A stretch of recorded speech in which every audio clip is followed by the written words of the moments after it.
Bien, merci. L'ambiance, c'est l'ambiance de tous les jours dans une rédaction de radio, sauf que le monde est en train de vivre une situation assez particulière. Cette situation impacte donc le Togo et Pyramide FM. Les journalistes, ils sont des hommes comme les autres et puis ils vivent les mêmes peurs et les mêmes stress que les autres. Et ces stress-là, ces questionnements sur le devenir de l'humanité sont largement partagés ici. Quand vous venez à Pyramide, aujourd'hui, un certain nombre de dispositions sont prises justement pour répondre à ce défi qui est posé à l'humanité. Oui, relativement à l'entrée, vous avez la possibilité de vous laver les mains avec de l'eau et du savon. Vous avez le gel hydroalcoolique ou également vous laver les mains si vous n'avez pas laver les mains avec de l'eau et du savon. Généralement, le personnel le fait plusieurs fois dans la journée, mais également ceux qui nous rendent visite ici. Il y a certains qui ont à disposition des cache-nez, notamment quand ils sont sur le terrain pour les reportages. Nous avons également mis en application les mesures liées à la distance entre les journalistes qui sont ici lors des conférences de rédaction, mais également pour les invités lors des émissions.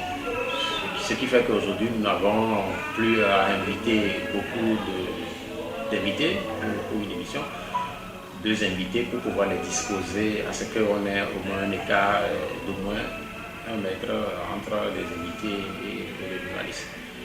Mais ma foi, je dis quand même que c'est des choses qui sont assez difficiles puisque nous ne sommes pas habitués à porter les masques tout le temps, et nous ne sommes pas habitués à nous laver les mains tout le temps. La nouveauté, c'est ça, et nous sommes obligés de nous y conformer et on le fait relativement bien. Non, en fait, on a un personnel relativement petit, donc le souci en termes de confinement lié à la taille du personnel, ce souci ne se pose pas ici. Nous avons une rédaction qui ne compte pas plus d'une vingtaine de journalistes. Et puis le personnel administratif n'est pas aussi nombreux que ça. Il y a certains journalistes qui sont soit sur le terrain, soit qui sont carrément en studio, ou soit qui sont dans leur bureau, ce qui rend très clairsemé la rédaction.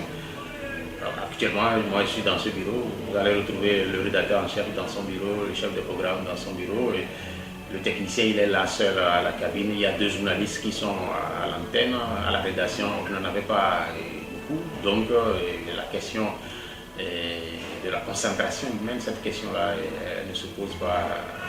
Non, c'est clair que nous sommes en train de suivre comme dans tous les pays du monde la courbe normale de l'épidémie. Ça va grimper et puis après ça va s'éteindre. L'histoire du monde nous renseigne suffisamment que les épidémies aussi dévastatrices sont déjà passées dans les siècles passés, mais ces épidémies-là, les hommes sont arrivés à le maîtriser. Cela veut dire que le Covid-19 sera également maîtrisé. Aujourd'hui, on n'en parle plus assez en Chine et en Corée du Sud. Cela veut dire que le Togo et d'autres pays d'Afrique et du monde vont finir par vaincre cette maladie. C'est vrai que tout le monde se pose la question, ce sera quand? Malheureusement, personne ne le sait. Et même si sur les réseaux sociaux, il y a des prédictions qui disent que d'ici le mois de mai, d'ici le mois de juin, ça va pouvoir passer.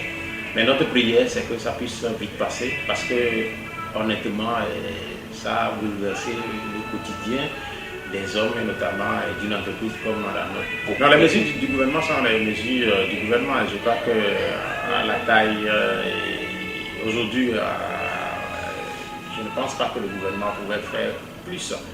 Il appartiendra sans doute au gouvernement de juger, mais je crois qu'aujourd'hui, interdire les visites au niveau du littoral, fermer les églises, les écoles, les universités, les boîtes de nuit, et faire de la sensibilisation sur les masses médias, le même également à l'intérieur du pays. Je crois que ce sont des mesures à saluer et à encourager. Et il faudrait justement les soutenir. C'est ce que nous faisons aujourd'hui à Pyramide FM. Et nous nous avons dédié un certain nombre de nos émissions, y compris des émissions à caractère politique, à la sensibilisation de la masse populaire, pour que les Togolais puissent prendre conscience de la dangerosité de ce virus. Non, le message il est simple, hein.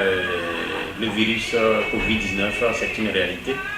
Il ne nous appartient pas de banaliser. Et pourquoi les gouvernements du monde se donneraient-ils autant de peine pour sensibiliser les opinions nationales? Pourquoi se donnerait-il autant de peine pour faire du confinement si ce n'est pas une réalité? Donc j'invite les uns et les autres à observer les mesures du gouvernement et pour sortir de cette crise, on n'est pas